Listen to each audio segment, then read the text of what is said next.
నేను మీకు చెబుతున్నా, మన ఒక వ్యక్తితో మాట్లాడేటప్పుడు ఆ మాటలు ఎలా ఉండాలంటే, బతికున్నోడిని సాగు కొట్టేటట్టు ఉండకూడదు, చచ్చినోడిని కూడా తిరిగి బతికించేటట్టు ఉండాలి. చచ్చే స్థితిలో ఉన్నవాడికి కూడా ఊపిరులు ఊదేటట్టు ఉండాలి మాటలు. అవి కూడా దేవుని బట్టి విశ్వాసముతో పలకాలి. పరిశుద్ధాత్మ ప్రేరణలో దేవుని పరిశుద్ధాత్మ, యేసు యొక్క ఆత్మ ఎన్నడైనా భయపడుడి అన్నాడా? భయపడకండి, నేను సదాకాలం మీతో కూడా ఉన్నాను. భయపడొద్దు, నిన్ను స్వస్థపరిచేవాడును. భయపడొద్దు, నేను నీకు విడుదల కలగజేతును. భయపడకమో, నేను నీకు తోడై ఉందును. కృంగిన వేళలో నన్ను లేవనెత్తిన చిరునామా నీవేగా.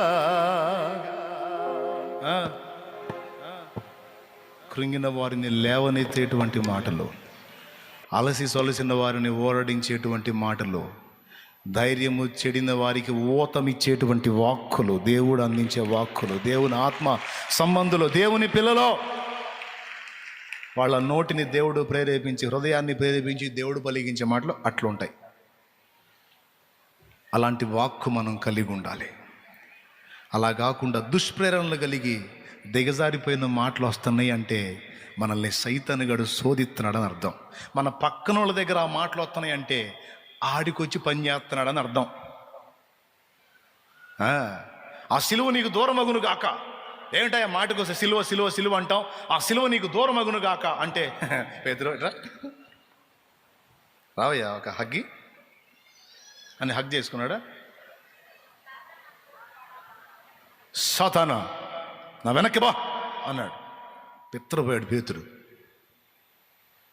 సిలువ భయంకరమైంది, సిలువ శ్రమతో కూడింది, సిలువ ఇబ్బంది, సిలువ మరణం, అది నీకు వద్దంటాడు. దాని గురించి భయపెడుతున్నావా? నేను వచ్చిందే అందులో ప్రాణం పెట్టడానికి హో అని గద్దిస్తే బెత్తరపోయాడు. మన విశ్వాసులు ఎవరన్నా నా మాట ఉంటే మళ్ళీ చర్చిలో కనపడితే ఒట్టు ఉంటారా? పేతురు కాబట్టి ఉన్నాడు, గద్దింపుకు కూడా. స్తోత్రం. అంటే అవతల నుంచి ఏ స్వరం వస్తుందో వివేచించాలి. నీలో నుంచి, నీ శరీరంలో నుంచే కాదు, ప్రక్క శరీరాల్లోంచి కూడా ప్రేరేపిస్తాడు. అది నీ భార్య కావచ్చు, తల్లి కావచ్చు, తండ్రి కావచ్చు, నీ భర్త కావచ్చు, పిల్లలు కావచ్చు, లేకపోతే తోడబుట్టినవారు కావచ్చు, వీళ్ళెవరు కాకపోతే నీకు వెలపడున్న ఫ్రెండ్స్ కావచ్చు, నువ్వు సేవకుడు అయితే విశ్వాసులు కావచ్చు, నువ్వు విశ్వాసం అయితే సేవకుడే కావచ్చు. దాదాపు సేవకుడు ఎవడు కూడా అలాంటి అవిశ్వాసపు మాటలకు తావివడు. అతడు దేవుని ఆత్మవశంలో ఉంటాడు కాబట్టి. ఎంతో కృంగిపోయిన విశ్వాసిని సైతం దేవుడు ఉన్నాడని ధైర్యపరిచి లేవనెత్తుతాడు. ప్రియమైన బిడ్డలారా, మన పక్కనుండే వాళ్ళని కూడా కనిపెట్టాలి మనం. ఆదాం డైరెక్ట్గా బుక్ అవ్వాలా, హవ్వ ద్వారా బుక్ అయ్యాడు. అట్లనే మనల్ని డైరెక్ట్గా బుక్ చేయడానికి చేత కాకపోతే మన పక్క వాళ్ళని ప్రేరేపించి, వాళ్ళ నోటి నుంచి అవిశ్వాస మాటలు వచ్చేటట్టు చేసి, అవి మన చెవిని పడేటట్టు చేసి, వాటిని మనం విశ్వసించేటట్టు చేసి మనల్ని డ్యామేజ్ చేస్తాడు సైతాన్. అందుకే నాకు పక్కనున్నోడు విశ్వాసంతో కూడిన మాటలు మాట్లాడుతుంటే చాలా ఆనందంగా ఉంటుంది. అట్టంటి వాళ్ళని ఎంటబెట్టుకోవడానికి ఇష్టపడతా. ఈ కదిలితే మిగిలితే నీరసం రోగుల్లాగా ఊరకనే దిగజారిన మాటలు మాట్లాడతారు చూడు, వాళ్ళకి భారీ ఎడంగా ఉంటాను నేను. వాళ్ళ దెబ్బకి మనకు నరాల వీక్నెస్ వచ్చింది. అర్థమైందా? మనం ఎవరితోనన్నా సహవాసం చేస్తే వాడికి ఛార్జింగ్ ఎక్కించేటట్టు ఉండాలా, మన పక్కన ఉన్నవాడు కూడా ఛార్జ్ చేసేటట్టు ఉండాలి. అంతేగాని వాడు మన ఛార్జింగ్ దించేటట్టు ఉండకూడదు. ఇట్లాంటి వాళ్ళు కూడా తగిలారు నాకు, అందుకే వాళ్ళకి భారీ ఎడంగా ఉంటాను నేను.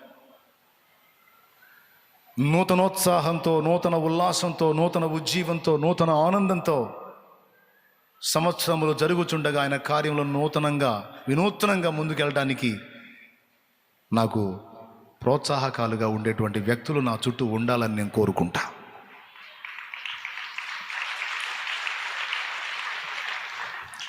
మీ చుట్టూ ఉండే వాళ్ళని మీరు ఎలా ప్రభావితం చేస్తున్నారో ఒక్కసారి ఊహించుకోండి. ఏ ప్రేరణకు లొంగుతున్నారో కొంచెం పరిశీలించుకోండి. దేవుడు మన బుద్ధులను మనసులను ప్రేరేపించినట్లు మనం ఆయనకు అప్పగించుకుందాం. సాతానుకు తావివ్వకుండా మనల్ని మనం జాగ్రత్త చేసుకుందాం. హింపులను పరిశీలన చేసుకుందాం, వివేచించుకుందాం. దేవుని ఆత్మదేదో కనిపెట్టి దాన్ని అనుసరించి నడుద్దాం. దురాత్మ సంబంధమైన ప్రేరణలు మనకు కలిగితే వాటిని యేసు నామములో త్రొక్కుదాం. ఆమేన్.